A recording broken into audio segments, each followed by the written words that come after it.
I think we have read the. Are we to start, or are we have we read the? We have read it. We have to redo the para. That's Okay, right. So let us see. So what is Swayamda doing now? He is graduating slowly to the examination of consciousness. He has told us very clearly after 500 pages that the problem is not the reality or the unreality of the world. The world is real. The problem is how you are seeing it. At one level, you are seeing in one way. At another level, you are seeing slightly better. At a third level, you are seeing it even slightly better. So as you go on, your view of things goes on changing. So the problem is not the reality or the unreality of the world, but the way you are looking, how you are acquiring knowledge. So that's why, in terms of philosophical things, it is not an ontological problem, but it's an epistemological problem. So ontology is the nature of the reality, and epistemology is the nature of how you gather knowledge. Yeah? So the insect is gathering knowledge through only one sense or two senses. The cats are getting knowledge from five senses. Man gets his knowledge from the senses and the mind and reason. And the spiritual man gets the knowledge from intuition and other instruments. So the problem is the consciousness that is experiencing the different instruments. So now he says we have to find out the question of the reality and unreality of the world. Let us examine how consciousness is getting knowledge. So this is the first chapter of the examination, memory.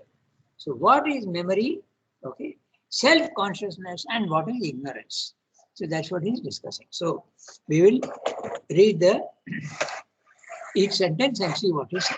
By the way, notice also that memory, if it is not there, like it is very common now in modern India, modern world, because the medication and the medical sciences have increased so much that they have increased the longevity of life. Okay, so, but what happens? The machine starts breaking down, and you have dementia, and then you start losing your memory. So, is memory the man? That's a question that is being discussed. And many people say memory is the man, because if you don't have memory, there is no link between the past, present, and yesterday and tomorrow. There is no link. So you lose your personality. So there's a theory that the personality is formed by memory. Swayamda says, no, that's not true, because the ego is the real element in the lower consciousness, and it's the psychic being and the consciousness at the higher element. So the idea that memory is the main thing is not true. Memory is only a tool which the mind uses, and that tool gets damaged, then you don't have any, you become a floater.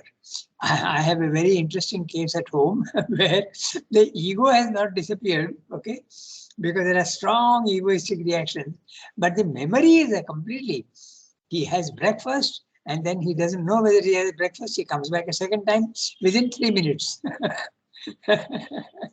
And if you give it to him, the second breakfast, he has it. Okay, so it's a very interesting demonstration of what Swayamda is saying, that memory is not the man. So let's now, I'm reading each sentence and we'll see. In any survey of the dual character of our consciousness, we have first to look at the ignorance. For ignorance, trying to turn into knowledge is our normal status. That's exactly what we are. We have some amount of knowledge gathered through the senses, but there is so much that we don't understand because our senses also are defective. I can be colorblind, I can be deaf, okay? I can be, if my nerves are not there, even I lose my sense of touch. It happened to me when I had a, what is it called? A hernia operation.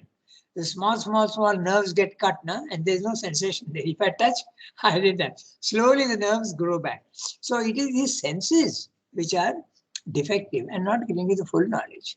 Okay, so my brother has no sense of smell. He can't smell anything. So,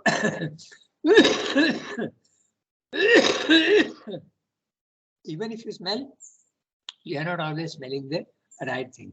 Okay. So, in any survey of the dual character of our consciousness, we have first to look at the ignorance. For ignorance trying to turn into knowledge is our normal status. Very clear. We begin with ignorance. To begin with, it is necessary to consider some of the essential movements of this partial awareness of self and things, which works in us as a mediator between the complete self-knowledge and all knowledge and the complete inconscience. And from that starting point, finds its relation to the greater consciousness below our surface. So, big sentence, we look at each word and identify what he's talking about. So, to begin with, it is necessary to consider some of the essential elements of this partial awareness of self and things. Partial awareness, ignorance. Okay, very clear. It's not total ignorance, because total ignorance would be inconscience. Okay, so it is partial. Partial awareness, ignorance. Of what? Ignorance of what? Of yourself and of things in the physical world. Your own emotions and your own thoughts, and also those things in the physical world. So of self inwardly and outwardly, which works in us as a mediator. So this partial awareness is a mediator between what? Between the complete self-knowledge and all knowledge and the complete inconscience. So complete self-knowledge, you know about yourself. You have knowledge of yourself, your own being. And all knowledge. What is all knowledge? The physical world, science, if you want. But science is only knowing the physical aspect of things. But you can have spiritual knowledge, knows even more, even the subtle forces in nature, you know that. So all knowledge, cosmic knowledge, okay, universal knowledge, knowledge of the universe, and self-knowledge, your own knowledge, knowledge of what you are within. And the complete inconscience matter. And from that starting point, finds its relation to the greater consciousness below our surface. Sorry, the phlegm is coming out. Archana, this medicine is causing all my phlegm to come out very, very effectively. Okay, so the complete inconscience is the level even below matter. Huh? Note that it's not matter. Normally we speak of matter also as being inconscient, but complete inconscience is the absolute total darkness, total lack of knowledge. It's never total because of the involution. The involution is always there, and it has gone down to a very, very, very, very, very low amount of consciousness, 0.00001 perhaps. So that is the thing. Complete inconscience. And from that starting point, find this relation to the greater consciousness below our surface. So he is using greater consciousness with a C cap, but he is saying it is below our consciousness. So that greater consciousness which has got, which has entered into and involved itself in the inconscience. There is a line of thought in which great stress is laid upon the action of memory. That's what we were discussing. It has even been said that memory is the man. It is memory that constitutes our personality and holds cemented the foundation of our psychological being. At first look, it seems very, very rational, because if you are, every moment you forget what you have been, then there is a chaotic condition of life. Okay? You are like a leaf in the wind. You don't know what you are doing, you don't know. So there seems to be a great amount of logic in what they are saying, but it is not true. Also note, interestingly, this sentence is beginning with, there is a line of thought. So all that the sentences will follow now is not Sri Aurobindo's opinion. I won't use the word opinion, but not the what Srimdu is saying, because Srimdu has no opinions. He has only sight of truth. There is a line of thought in which great stress is laid upon the action of memory. It has even been said, again note that it has been said by others, that memory is the man. It is memory that constitutes our personality and holds cemented. The past and the present and the future are being cemented together. They are being melded, welded if you want. If your memory is not there, then there is no welding and you lose track of what you have done and what you are to do. Cemented the foundation of our psychological being, for it links together our experiences and relates them to one and the same individual entity. You think of yourself as being in the past the same, and present also I am the same, and tomorrow also I'll be the same. This is an idea which takes its stand on our existence in the succession of time and accepts process as a key to essential truth, even when it does not regard the whole of existence as process or as cause and effect in the development of some kind of self-regulating energy as karma. So although this idea that memory is the man, it sees only the individual connection between past and present and future, but it does not see the past, present and future connections in the universe. And that is the law of karma. That's what he's saying. Okay, so, cause and effect, cause and effect. They are thinking only of the human being. But it is a law which is applicable absolutely in the cosmos also. Even for nations, even for every action that is taking place in the physical world, there is a cause. And every cause gives an effect. And that effect again becomes the cause of something else. It's a chain of karma. And it's a very interesting, Srimdu has got 150 pages explaining the law of karma. Okay. It is not a punishment, as people often think. It is just very objectively, it is an action and it has got its results. That's all. There's no question of good and bad in it. Okay. But that's another thing altogether. In the essays on philosophy, he has dealt with this question, and it's a very big thing.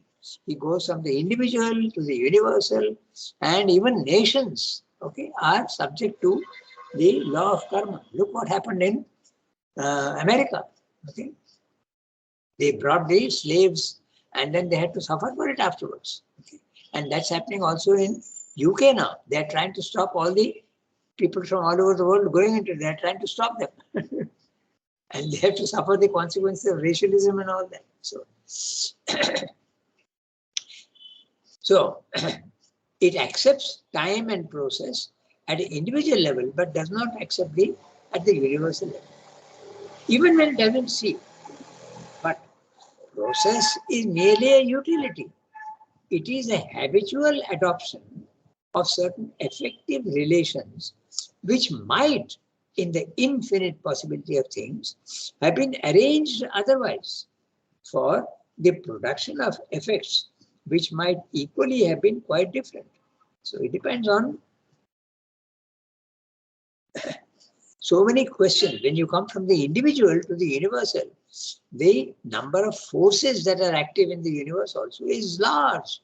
So you can't forecast very clearly, and the connections are not so clear at all at the universal level. That's what he said. But process is merely a utility. It is an habitual adoption of certain effective relations which might, in the infinite possibility of things, have been arranged otherwise, okay, for the production of effects which might equally have been quite different. The real truth of things lies not in their process, but behind it, in whatever determines, affects, or governs the process. Now, look at the three words again. This idea you will see again and again and again. Srimdu uses these three words. What is determined, okay, planned at the highest level is in the supermind. It's a blueprint of things. Then its effect is in the physical world, okay, at a cosmic level. And then the divine comes down and governs the process. So it's not the process is the last in the chain of this blueprint getting executed in the universe, and then finally the divine coming into every form, limited form, and governing it. But governing it from behind, like the prompter on the stage. He's there in the wings, and people don't see him. So you don't see what is, you see only the effect in the physical world.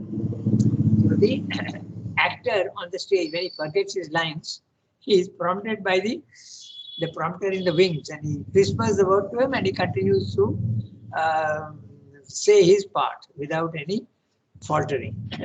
So this version, this idea is there again and again, and he uses different words. So no, determination is happening at the transcendental level. So you have to link the transcendent, cosmic, and the individual to these. First of all, there is a planning at the transcendental level. Then there is an execution. It gets translated into the universe. And in the universe is producing each form, and the divine is entering into each form and guiding it. So, determine, effect, governs. Transcendental, universal, individual. Okay. So, not in effectuation so much as in the will or power that affects. Not so much in will or power as in the consciousness of which will is the dynamic form, and in the being of which power is the dynamic value. So what's Swami saying? We are looking only at the effect in the physical world and coming to conclusions. But who is determining the effect? The universe. And who is determining the universe? This transcendental. So this is, you can never know things unless you go to the Supreme. So don't judge by the last thing, judge by the first thing. But the first is not so easily available to us. Okay? That's what, very clear what he's saying. Look at the sentence again with this background. The real truth of things lies not in the process. The process is the movement in the physical world. Okay. At the lowest level. But behind it is the cosmos. In whatever determines, the cosmos is determining the individual things in the physical world. Another way of looking at it is that the universe is universal nature is determining your mind, your mental thoughts, your vital emotions, and your body. You are not doing anything at all. You are just watching. Okay, that's another aspect of the truth that he's talking about. Okay. They are all connected, all these ideas. So when you start connecting, it becomes very interesting. You see, there's so many aspects to the actually one law of things. So not so much in will, so not so much in will or power that affects, and not so much in will or power as in the consciousness at the highest level, of which will is the dynamic form, because at the highest level, there is no dynamism, it is static. So, of which will is the dynamic form, that means the universe, and in the being, the conscious being, the person, the personality, Ishvara, Paramatma if you want. Okay. Of which power is a dynamic value. So at the highest level, Ishvara has power, and his power is dynamic value. It's not a static value, it's a dynamic value. But the dynamism comes out into the universe, not at the transcendental level. But memory is only a process of consciousness, a utility. It cannot be the substance of being or the whole of our personality. It is simply one of the workings of consciousness, as radiation is one of the workings of light. Okay. Interesting, no? So the radiation, light is radiating, but can light have other workings? Yes, it can give you heat. Okay. It can also switch itself off. So these are the workings of, and radiation is only one of them. Okay, so that's what he's saying. Memory is only one aspect of consciousness. It is self that is the man, not the memory. So he's saying. And what is the self? The Atman, The Jivatman, the individual self, that is the real man, not the memory. Or just as body, mind, life also is not the man, but the self. Note interestingly that he is referring to the self and not the psychic being, because the psychic being also is can go to sleep. Okay, the psychic being is asleep in the physical world. Every form has got a psychic being, but it is sleeping in the beginning. Whereas the self is never sleeping. It is absolutely awake all the time. Okay, fully conscious. That's why he is using the word self. That is the man. Or if we regard only our normal surface existence, mind is the man. For man is a mental being. Manomaya Purusha, Prana Sharira Neta. That's what he says. So, memory is only one of the many powers and processes of the mind. So, which are the other powers or processes of the mind? The mind has got logic, it has got discrimination, okay? It has got the analysis, power of analysis and synthesis. So, all these are properties of the mind, and memory is only one of them. So, don't pay too much attention to only one aspect, which is at present the chief action of consciousness force in our dealings with self, world, and nature. So again, you can see dealings with self, world, and nature. So mind is at our level. Simply saying, mind is the chief action of consciousness force. But as it keeps going higher and higher, it goes on changing. It is not only mind, but it can even become supermind afterwards. And when he's using mind with an M cap, he is talking of the entire, all the ranges. He is talking of the from the highest overmind to intuitive mind, element mind, higher mind, and even the pure mind of the logic, then even the vital mind, and then the physical mind. So all this is mind, because mind has involved itself and is hiding in the lowest. So mind is the present chief action of consciousness force. Present. Okay, note that. At present, we are in the ignorance, and mind is the best part of the consciousness force. In our dealings with what? With self, world, and nature. Now we can read the next one. So very clearly, Sarna is denying that memory is the man. Although it seems very much like it, but it is not. We read the next one. Who will read? Archana Di or Yasmin? Yeah. I can read if you please. Yes, your throat is okay? Almost. Okay, go ahead. Read it. Nevertheless. Nevertheless, it is as well to begin with this phenomena of memory when we consider the nature of the ignorance in which we dwell, for it may give the key to certain important aspects of our conscious existence. We see there are two applications which the mind makes of its faculty or process of memory: memory of self, memory of experience. First, radically, it applies memory to the fact of our conscious being and relates that to time. It says, I am now, I was in the past, I shall therefore be in the future. It is the same I in all the three ever unstable divisions of time. Thus, it tries to render itself in the terms of time an account of that which it feels to be the fact, but cannot know or prove to be true. The eternity of the conscious being. By memory, mind can only know of itself in the past. By direct self-awareness, only in the moment of the present. And it is only by extension of and inference from this self-awareness and from the memory which tells us that from some time awareness has been continuously existent that mind can conceive conceive of itself in the future. The extent of the past and the future it cannot fix. It can only carry the past to the limit of its memory, and infer from the evidence of others and the facts of life it observes around it that the conscious being already was in time which it can no longer remember.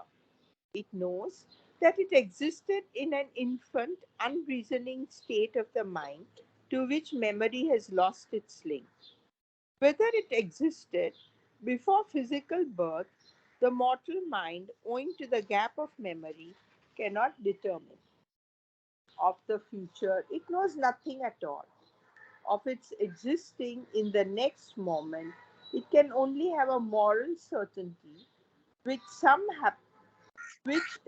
happening of that moment can prove to be an error because what it saw was no more than a dominant probability. Much less can it know whether or no physical dissolution is the end of the conscious being. Yet it has the sense of a persistent continuity which easily extends itself into a conviction of eternity. Yeah. So, not a very big para. He is examining. So, he is telling us that although memory is not the main thing in the consciousness, still, let us have a look because we have started with the examination of consciousness. So, we will start examining all the aspects of consciousness, and memory is the first aspect. Therefore, we will examine the phenomenon of memory and analyze it and see what it is all about. That's what he said. So, the next few paras will be a description and the functions of memory.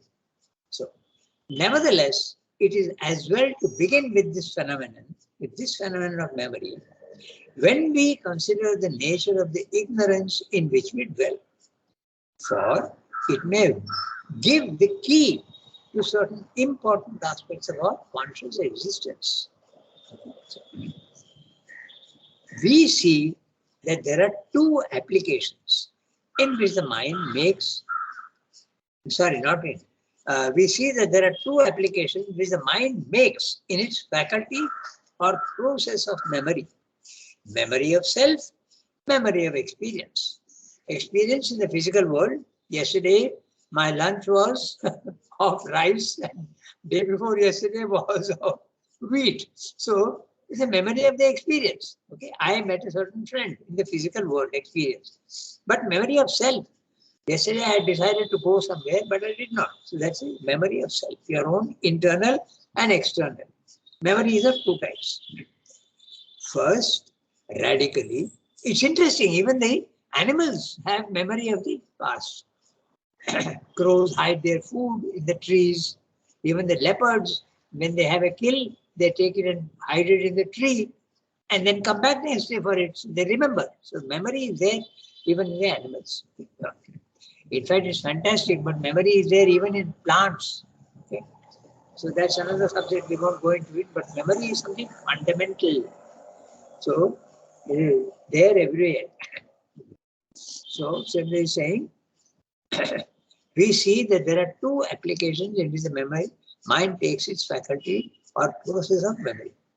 Memory of self, memory of experience. First, radically, it applies memory to the fact of our conscious being.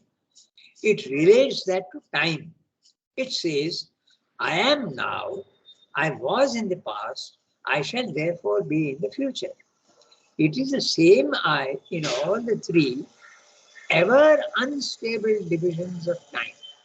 Now, interesting to see Shendo's use of language. He is not saying in the three divisions of time, he is not saying.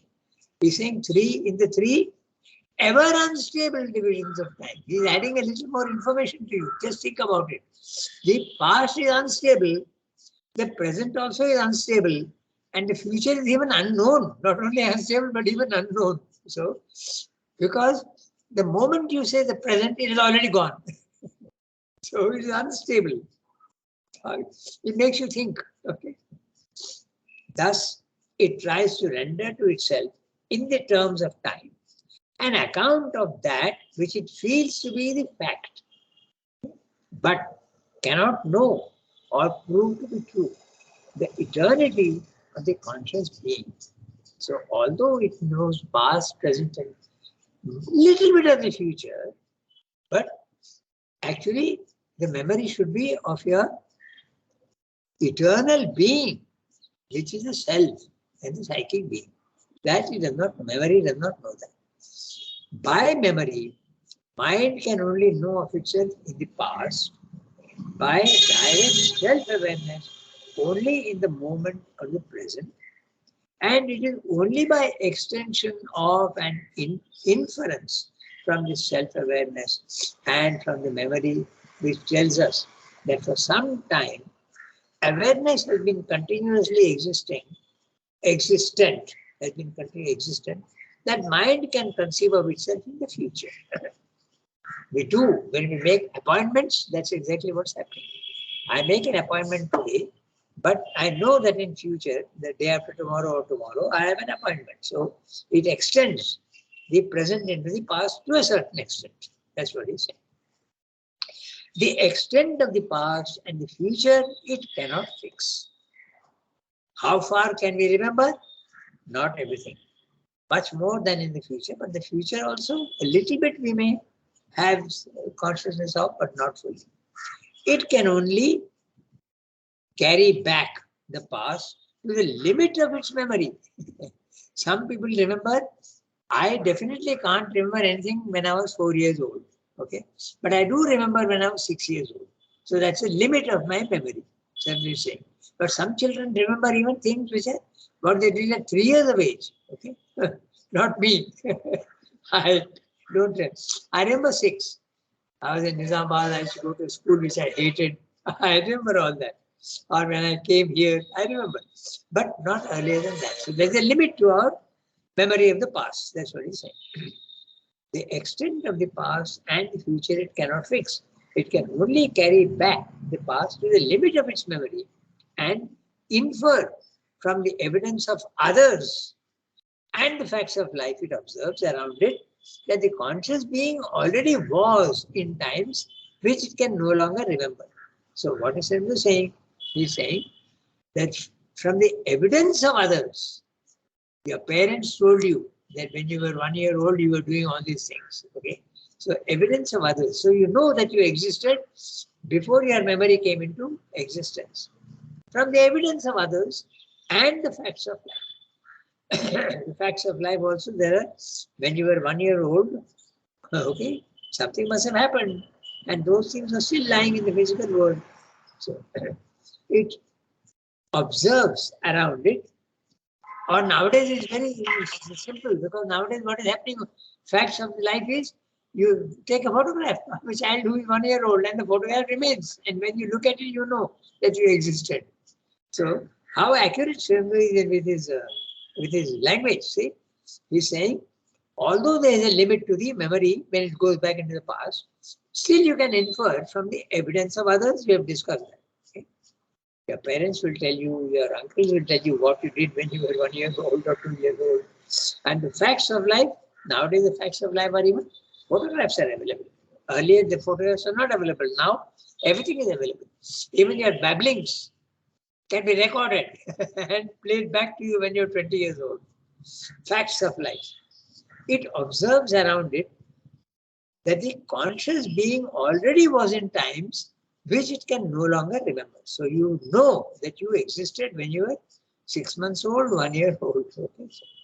It knows that it existed in an infant, unreasoning state of the mind to which memory has lost its link. And to each individual, the link is lost at a different age.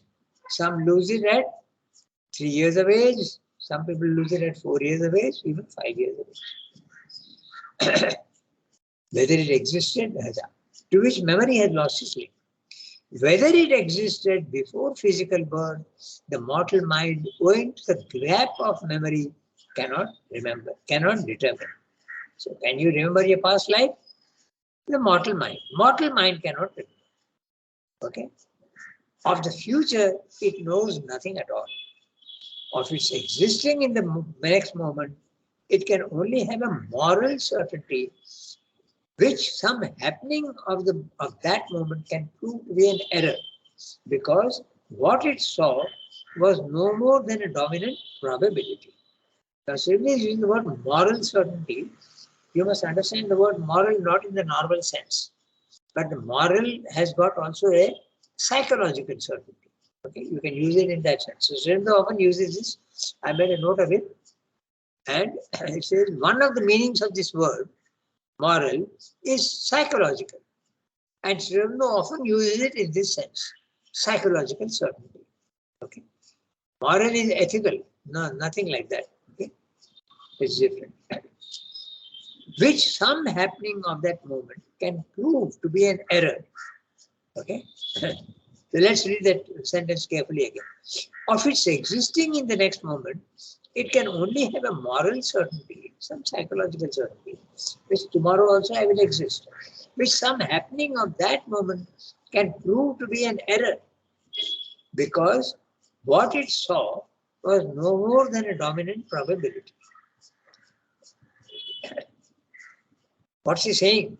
He's saying something very interesting. He's saying, which some happening of that moment can prove to be an error.